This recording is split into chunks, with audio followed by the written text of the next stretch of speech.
దయచేసి మీ దగ్గర జపమాలను ఉంటే బయటికి తీయండి. జపమాలలో ఉన్నటువంటి వాళ్ళు అందరు కూడా జపమాలను పైకి చాచుదాం. సంతోషంగా ఆనందంగా జపమాలను పైకి చాచి 3 సార్లు మంగళవారం జపాలను జపించుకుందాం. గట్టిగా చెప్పండి నాతోటి కలిసి. దేవర ప్రసాదము చేత నిండిన మరియమ్మ వందనము, ఏలిన వారు మీతో ఉన్నారు, స్త్రీలలో ఆశీర్వదించబడిన వారు మీరే, మీ గర్భఫలము యేసు ఆశీర్వదించబడిన వారగనే. పరిశుద్ధ మరియమ్మ సర్వేశ్వరుని యొక్క మాత, పాపాత్మలమైనడు మా కొరకు ఎప్పుడును మా మరణ సమయమందున ప్రార్థించండి. ఆమేన్. మరొకసారి బలంగా దృఢంగా విశ్వాసంతో జపించుకుందాం. దేవర ప్రసాదము చేత నిండిన మరియమ్మ వందనము, ఏలిన వారు మీతో ఉన్నారు, స్త్రీలలో ఆశీర్వదించబడిన వారు మీరే, మీ గర్భఫలము యేసు ఆశీర్వదించబడిన వారగనే.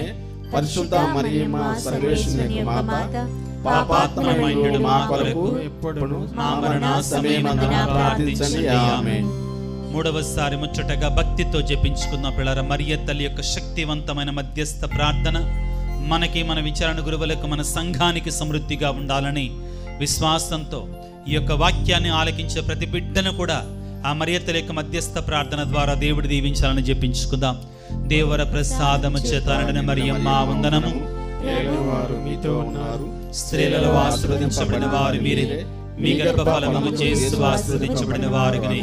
పరిశుద్ధ మరియమ్మ సర్వేశ్వరుని యొక్క మాత, పాపాత్మయులు మా కొరకు ఎప్పుడును మా మరణ సమయమందున ప్రార్థించండి. ఆమేన్. పరిశుద్ధ మరియమ్మ గారా, పరిశుద్ధ మరియమ్మ గారా మా కొరకు వేడుకొనండి. పరిశుద్ధ మరియమ్మ గారా మా కొరకు వేడుకొనండి. బైబిల్ ఎవరు రాశారు? అబ్బో, ఈ ఫాదర్ ప్రశ్నలు ఎత్తన్నాడు, కొన్నిసార్లు పట్టుబడుతున్నామని భయం వేస్తుంది. వినండి, పర్లేదు, తప్పులు పడ్డాక నేర్చుకుందామండి. బైబిల్ ఎవరు రాశారు? ఏంటి మైకులన్నీ మోగబోయింది? పర్లేదు చెప్పండి, బైబిల్ ఎవరు రాశారు? నీలాంటి నాలాంటి రక్త మాంసాలు ఉన్నటువంటి మనుషులే రాశారు. కానీ వినండి మాట, రాయించింది ఎవరండి? పరిశుద్ధాత్మదేవుడు.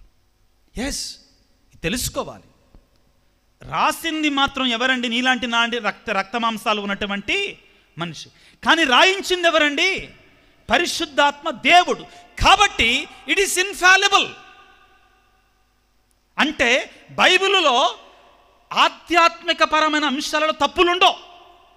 నేను ఇందులో రచనపరమైన విషయం గురించి మాట్లాడతలేదండి. బైబిలులో ప్రియులారా తప్పులు ఉండి దేవుని యొక్క వాక్కు. ఎవరి వాక్కు అండి ఇది? దేవుని యొక్క వాక్కు. ఇది ఎవరి చేత రాయించబడింది? చెప్పండి గట్టిగా. పరిశుద్ధాత్మ చేత రాయించబడింది. ఒకసారి వాక్యాన్ని తీసుకుందాం ప్రియులకు, దేవుని బిడ్డలారా. తిమోతికి రాసిన 2వ లేఖ తీసుకోండి త్వరగా. పౌలు గారు తిమోతికి రాసినటువంటి 2వ లేఖ 3వ అధ్యాయము. పౌలు తిమోతికి రాసిన 2వ లేఖ 3వ అధ్యాయము 16వ వచనాన్ని చదువుకుందాం. కారణమేమనగా పవిత్ర గ్రంథమంతయు దైవ ప్రేరణ వలననే కలిగి బోధించుటకును దోషములను ఖండించుటకును తప్పులను సరిదిద్దుటకును నీతియందు నడిపించుటకును ఉపయోగపడును. ఎవరితోటండి? ఎవరి ప్రేరణతో అంటండి? దైవ ప్రేరణతో. ఎవరి ప్రేరణతోనండి? చెప్పండి గట్టిగా. దైవ ప్రేరణతో రాయబడింది అనమాట. కాబట్టి ఇదిగో మత్తయి పేతురు గారు రాసినట్టు 2వ లేఖను తీసుకుందాం ఒకసారి త్వరగా.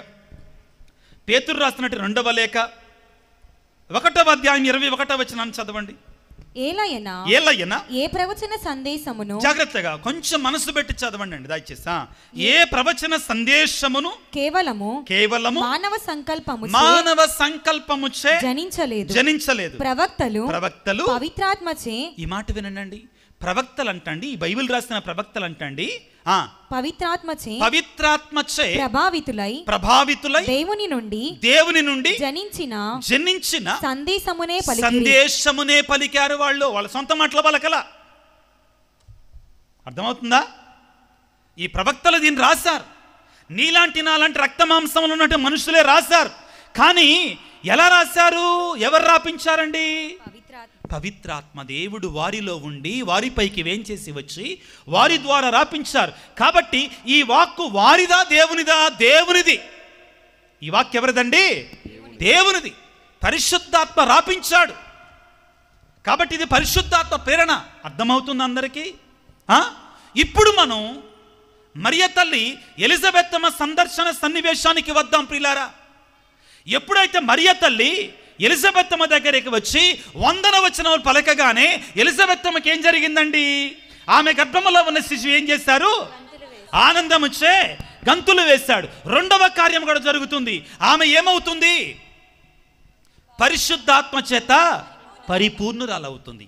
ఇప్పుడు ప్రియులారా, ఎలిజబెత్తమ్మ తన సొంత మాటలు పలకటల్లా,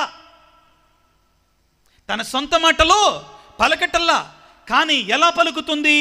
ఆత్మ ప్రేరణతో పలుకుతుంది. ఆ మాటలు ఆమె మాటలు కాదు. ఈ మాటను మనం స్పష్టంగా గుర్తుపెట్టుకోవాలి.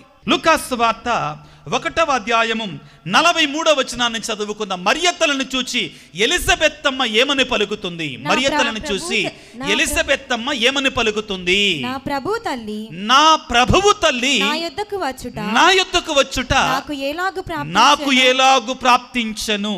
హల్లెలూయా, హల్లెలూయా, హల్లెలూయా. మరియమాత ఎక్కడికి వెళ్ళింది? ఎలిజబెత్తమ్మ ఇంటికి వెళ్ళింది. ఎక్కడికి వెళ్ళిందండి?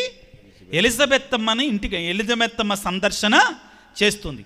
అక్కడికి వెళ్ళి ఆమెకు శుభవచనం పలకగానే ప్రియులారా, ఎలిజబెత్తమ్మట పరిశుద్ధాత్మ చేత నింపబడింది అంటాడు. Praise the Lord, praise the Lord. మరియమాత ఒక శుభవచనం పలికితే ఎలిజబెత్తమ్మ ఎవరితో నింపబడింది? పరిశుద్ధాత్మతోటి నింపబడింది. ఆమె గర్భములో ఉన్న శిశువు ఏం చేశాడంటే ఆనందముతో గంతులు వేశాడంటండి. ఇక్కడ ప్రియులారా, ఎలిజబెత్తమ్మ మరియతలను చూచి ఏమంటుంది? నా ప్రభువు తల్లి. ఏమంటుందండి? నా ప్రభువు తల్లి. ప్రభు అంటే ఎవరో? దేవుడు. ప్రభు అంటే ఎవరండి? దేవుడు. గ్రీకు భాషలో అక్కడ ఏమని రాయబడి ఉంటుందండి? నా ప్రభు అంటే హో కైరియోన్. గ్రీకు భాషలో ఏమని ఉంటుందంటే హో కైరియోన్ అంటే ప్రియులారా, నా దేవుడు అని అర్థం అండి. ఏంటి? నా దేవుని తల్లి. ప్రభువుకి దేవునికి అదే పదాన్ని వాడతారు గ్రీకు భాషలో. హో కైరియోన్ అంటే నా దేవుని తల్లి, నా ప్రభువు తల్లి నా యొద్దకు వచ్చుట నాకు ఎలాగు ప్రాప్తించను అని ఎవరు పలుకుతున్నారండి? ఎలిజబెత్తమ్మ పలుకుతుంది. ఎవరు చెప్తున్నారు? బైబిల్ గ్రంథం చెప్తుంది. ఈ మాటను నేను కొంచెం కఠినంగా చెప్తున్నాను, వినండి, అందరూ వినండి. ఎవరైనా కానీ మరియమాత దేవుని తల్లి కాదు అంటే వాళ్ళు బైబిల్ వ్యతిరేకంగా మాట్లాడుతున్నారు. వాళ్ళకి రక్షణ?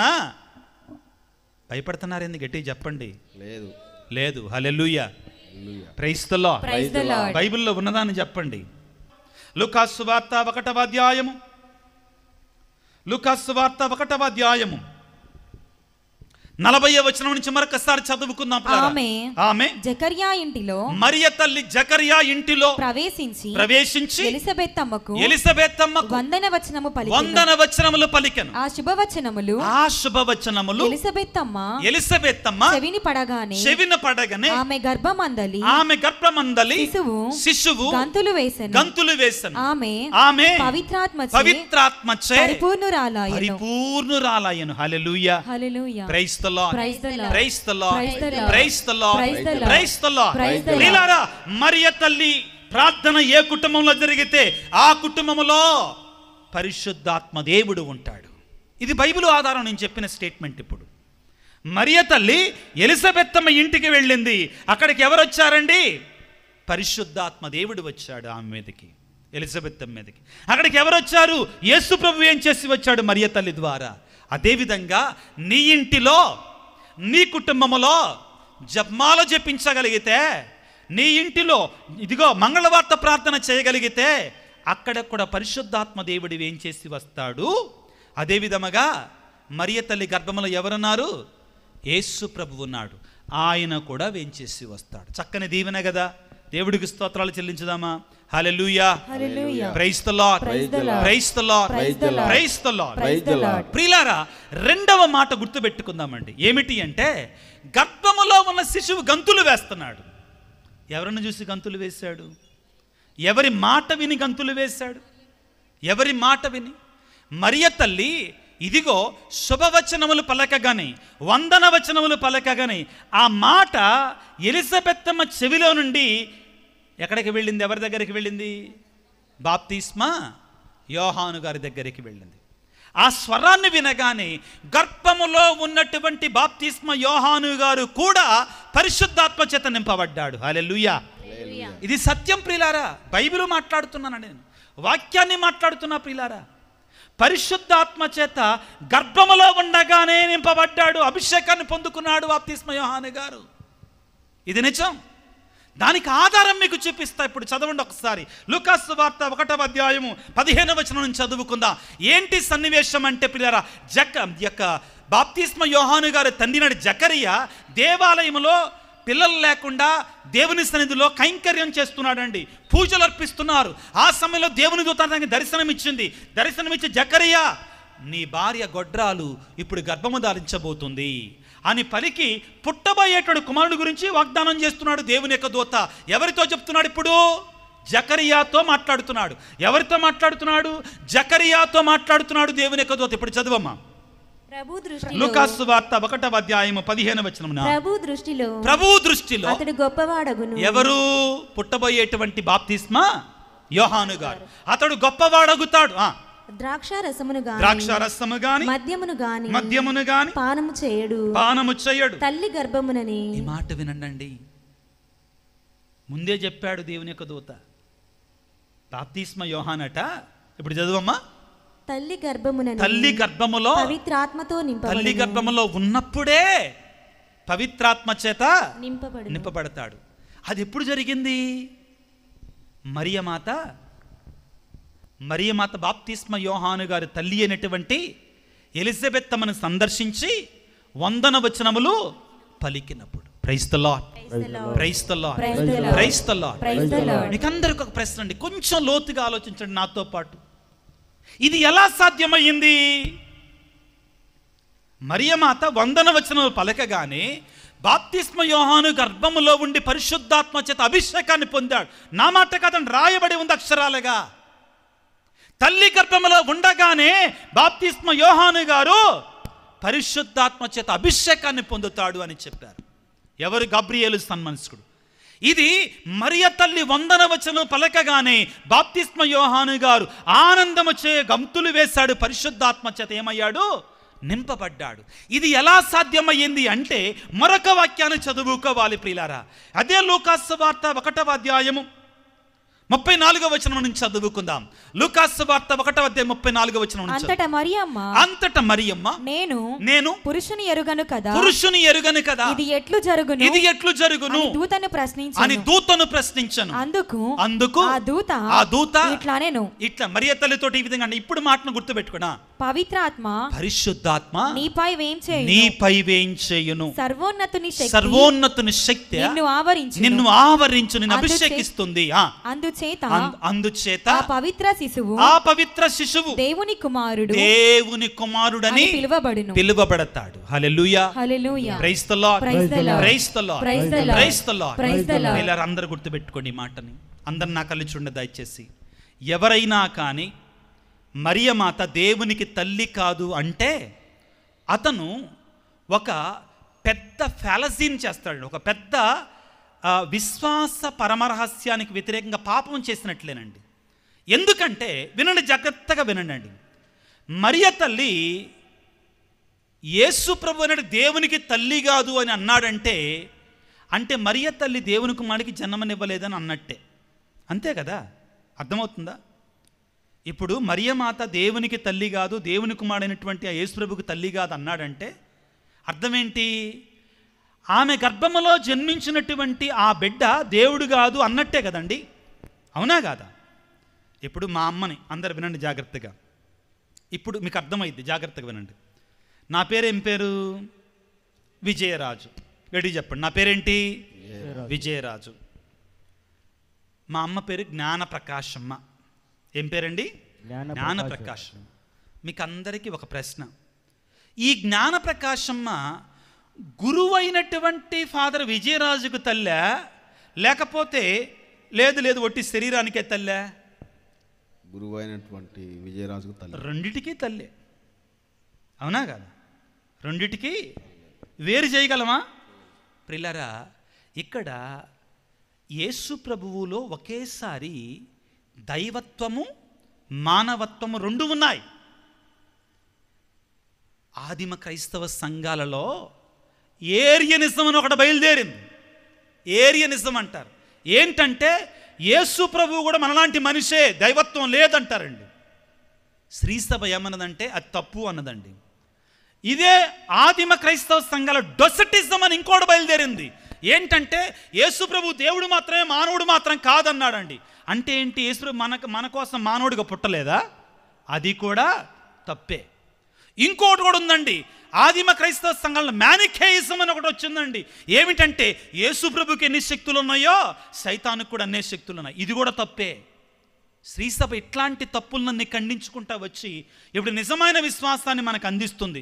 ఇప్పుడు కొత్తగా బయలుదేరారండి ఎవరు? గొప్ప గొప్ప ప్రసంగికులు.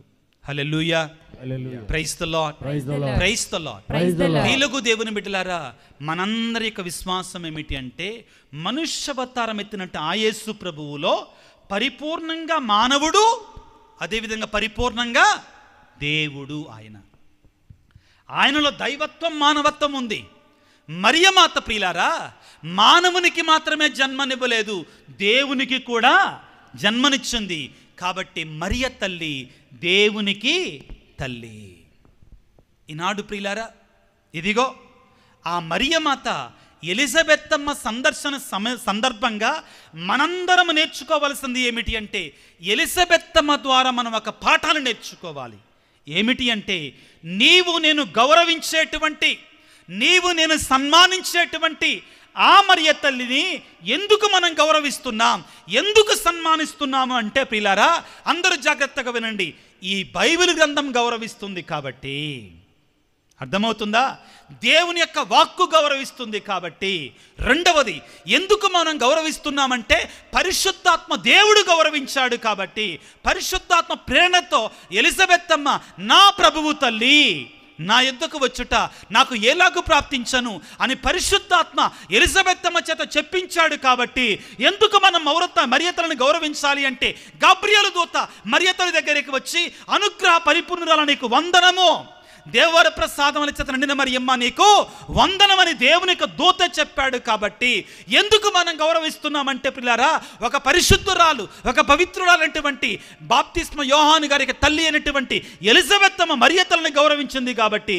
నీవు నేను ఎంతటి వాళ్ళమండి, నీవు నేను ఎంతటి వాళ్ళం. ఆ మరియ తల్లిని నీవు నేను కూడా గౌరవించాలి, దేవుని తల్లిగా అంగీకరించుకోవాలి. ప్రియులారా, ఎవరైతే ఆ మరియ తల్లిని ఆ రీతిగా గౌరవించుకొని ఆ మరియతలను ఆహ్వానించుకుంటారో అటువంటి వారికి ఏ కొదవయు ఉండదు. ఈ విశ్వాసంతో, ఈ నమ్మకంతో ప్రియులకు దేవుని బిడ్డలారా, అందరం కళ్ళు మూసుకొని భక్తితో విశ్వాసంతో ఆ మంగళవార్త జపాన్ని, ఏ మంగళవార్త జపాన్ని? ఆ బైబిలులో ఉన్న మంగళవార్త జపాన్ని చూపించాను కదా మీకు అందరికీ బైబిల్లో. ఇంకా మీకు అపనమ్మకం ఉంటే ఇంకా ఊరు రక్షించలేడు. స్పష్టముగా దేవుని యొక్క దూత వచ్చి దేవవర ప్రసాదముల చేత నిండిన మరియమ్మ నీకు శుభము వందనము అని పలికింది. ఎలిజబెత్తమ్మ ఏమన్నది? అమ్మా, నీవు ఆశీర్వదించబడిన దానవు, నీ గర్భఫలము కూడా ఆశీర్వదించబడింది అని చెప్పింది. ఆ మంగళవార్త జపాన్ని భక్తితో విశ్వాసంతో ప్రార్థన చేసుకుంటూ దేవుని యొక్క వరాల కొరకై మరియతలిక మధ్యస్థ ప్రార్థన ద్వారా తలలు వంచి వేడుకోవటానికి ప్రయత్నం చేద్దాం. దేవవర ప్రసాదము చేత నిండిన మరియమ్మ వందనము, ప్రభువు మీతో ఉన్నారు, స్త్రీలలో ఆశీర్వదించబడిన వారు మీరే, మీ గర్భఫలముగు యేసు ఆశీర్వదించబడిన వారుగానే.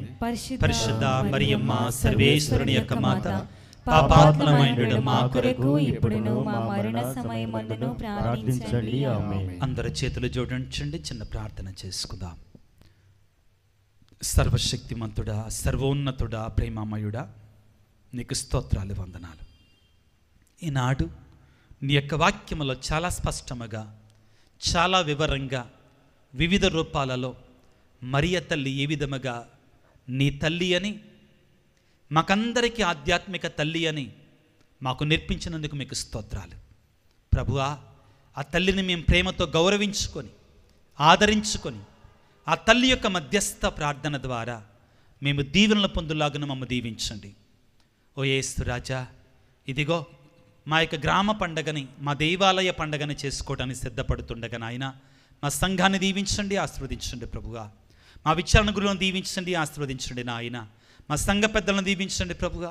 ఈ పండుగలు జరగటానికి ఎవరైతే సహకరిస్తున్నారో వారందరిని ప్రత్యేకంగా దీవించండి. ఈనాడు నీ సన్నిధికి వచ్చినటువంటి నీ బిడ్డలందరినీ ప్రభు అధికమధికముగా ఆశీర్వదించండి, దీవించండి. ప్రత్యేకమైన రీతిలో ప్రభుగా అనారోగ్యంతో బాధపడుతున్న ప్రతి బిడ్డను గాయపడిన హస్తాలతో తాకి స్వస్థపరచండి. కుటుంబంలో శాంతి సమాధానం లేనటువంటి వారికి నిజమైన శాంతిని సమాధానం దయచేయండి ప్రభుగా. ప్రత్యేకంగా ప్రభువా చదువుకునే బిడ్డలను దీవించండి. గర్భఫలము కొరకు ఎదురు చూసేటువంటి వారిని దీవించండి. ఆర్థిక ఇబ్బందులలో ఉన్నటువంటి వారిని దీవించండి. ఉద్యోగము కొరకు, వివాహము కొరకు ఎదురు చూస్తున్న బిడ్డలను దీవించండి. చదువుకునే బిడ్డలకు చక్కని జ్ఞానాన్ని ప్రసాదించమని, ఉద్యోగం చేసుకుంటున్నటువంటి వారిని, పనిపాట్లు చేసుకుంటున్నటువంటి వారిని, వ్యాపారం చేసుకుంటున్న ప్రతి బిడ్డను దీవించండి. ప్రత్యేకమైన రీతిలో ప్రభువా మా సంఘం యొక్క విశ్వాసాన్ని మీరు బలపరచండి తండ్రి. ఇంకా మేము విశ్వాసంలో బలపడి ప్రభువా 10 మందికి సాక్ష్యం పలికేటువంటి కృపను మాకు దయచేయండి. అమ్మా తల్లి మరియమాత, మా సంఘం కొరకే ప్రార్థన చేయి తల్లి. నీ కుమారుని సన్నిధిలో మా కొరకే వేడుకో తల్లి. మా సంఘం ఇంకా నీ కుమారుని సన్నిధికి వచ్చి అధికముగా బలపడి 10 మందికి సాక్ష్యాన్ని ఇచ్చే కృపను మాకు అందరికీ దయచేయమని, ఈనాడు నీ సన్నిధిలో ఉన్నట్టు మమ్మందరిని ఆశీర్వదించమని, మా కొరకే ప్రార్థన చేయమని మా నాథుడైన క్రీస్తు ద్వారా వేడుకొనుచున్నాము తండ్రి. ఆమేన్.